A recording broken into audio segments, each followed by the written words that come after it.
The first ever Australian Championship has come to an end, and today we're going to take a look back, do a little bit of a review, point out the things I liked, the stuff I didn't like, and then also how I think it can be improved moving forward. But before we get started, I want to give a massive shout out to South Melbourne for winning the Australian Championship.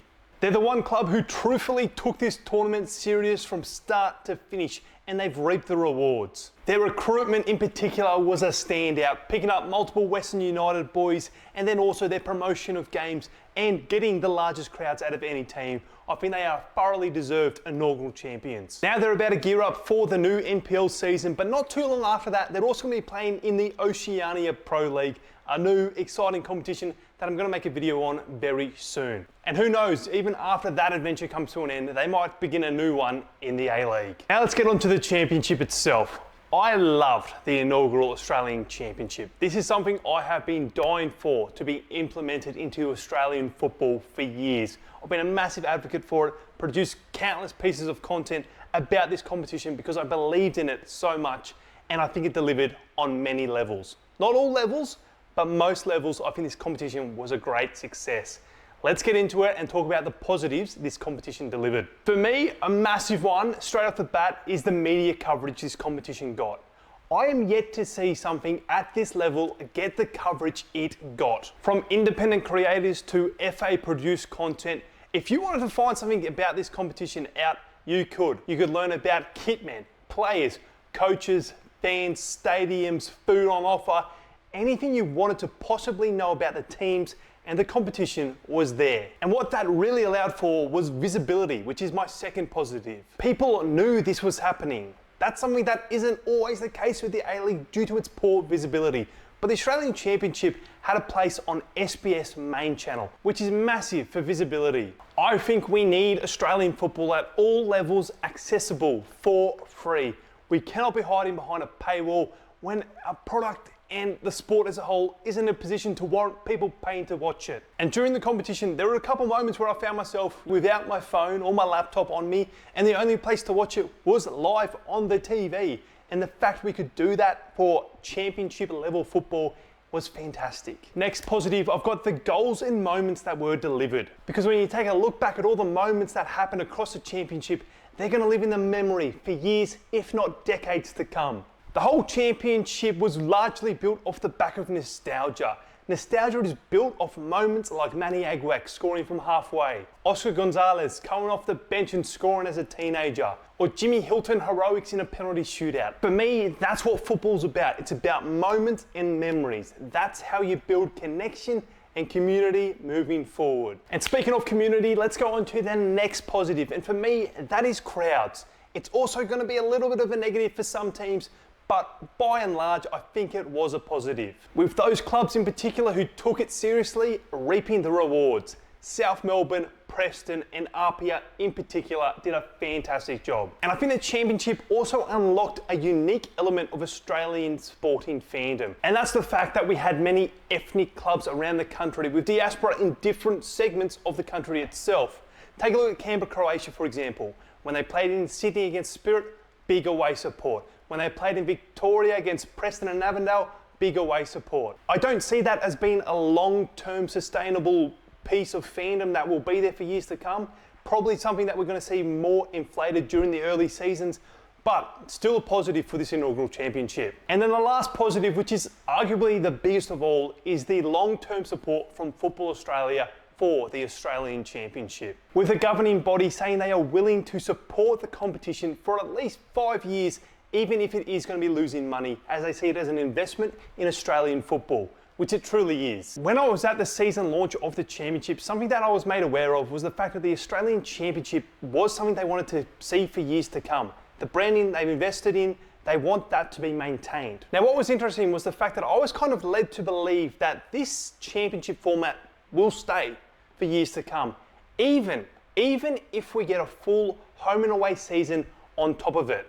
So say the next year is a massive success and there's real serious demand for a full home and away season, we're going to get that. But we're also going to see the third tier, this championship format, stay as well. So we're going to go from having one national domestic tier to possibly 3. Admittedly, the third though would be that National Champions League style that we've just seen in the Championship, not a full home and away season. But I still think that's a massive positive because that is long-term planning, and the fact that there's even vision to have those 3 tiers set up is going to be massive for when we do want to establish full promotion and relegation down the pyramid. You need those levels. By and large, I'm very positive on this inaugural championship campaign. I think we started red hot, fell off a little bit in the middle of the competition, but then came home strong with a big final at Olympic Village. But now, let's get on to some negatives. And I think the biggest one for me is the foundation clubs performing poorly.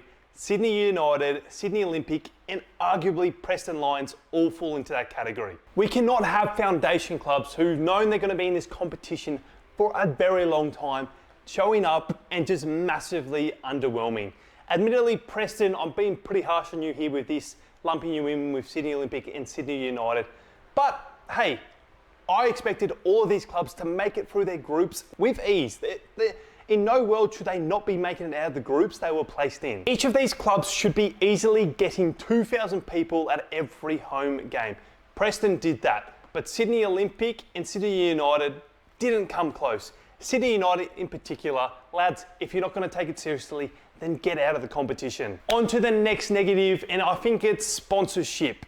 We need commercial and corporate dollars backing this competition for it to be a long-term success. And I think a key marker that indicates sponsorship issues was the absence of a naming rights partner.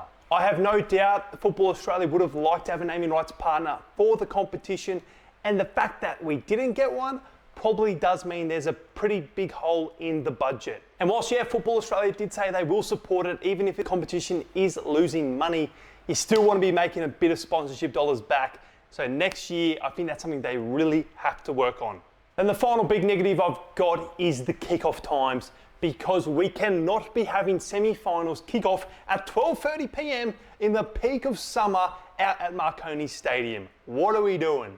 Don't get me wrong, I understand it's all to do with the TV rights deal with SBS, but we've got to think about players, we've got to think about fans, and we've got to think about the betterment of the game here. Because I personally do not want to be going to Marconi Stadium at 12 o'clock to watch football in the peak of summer. That's the negatives out of the way, but let's now take a look at how we can improve the competition moving forward for the betterment of Australian football. Firstly, we need more ambitious foundation clubs, whether that be adding in new foundation clubs who want to rise up the Australian football pyramid, or maybe tweaking the existing foundation clubs, because if Sydney Olympic and Sydney United aren't going to take it seriously, then get them out. I think there's a few possible ways you could go with foundation clubs, that being promoting ambitious clubs already existing, or perhaps looking at creating new entities.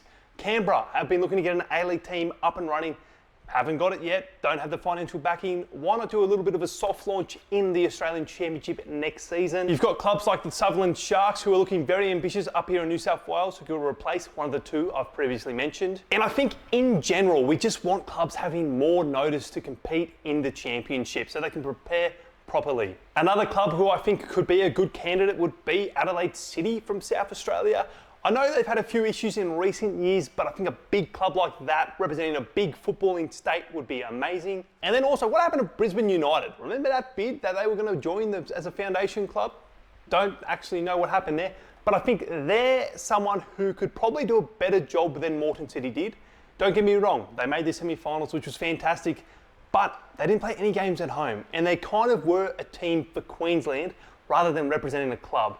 So why not bring in someone like Brisbane United, who represents the whole of Queensland, the whole of Brisbane, and really leverage that and go to the national stage. And honestly, they'd be one of the favourites to win the whole thing. Another improvement would be a scheduling shift for not only the competition, but also those kickoff times we mentioned in the negative section. I do think the current timing of the competition is unsustainable. It could definitely lead to injuries, player resentment towards the competition, and just fatigue in general.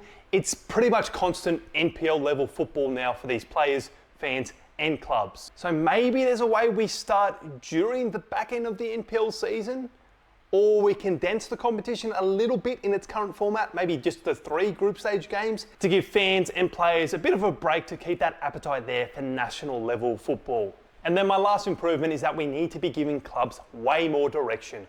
Where are we going with this competition? What's the end goal? And the sooner that's provided, the more ambitious you're going to find these clubs will become. I think South Melbourne, RP and Preston have all proven in this competition they are capable of competing at A-League level.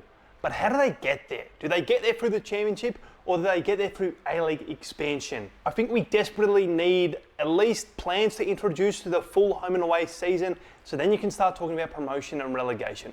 Because if not, and we just keep the current format, how ambitious can these clubs really be?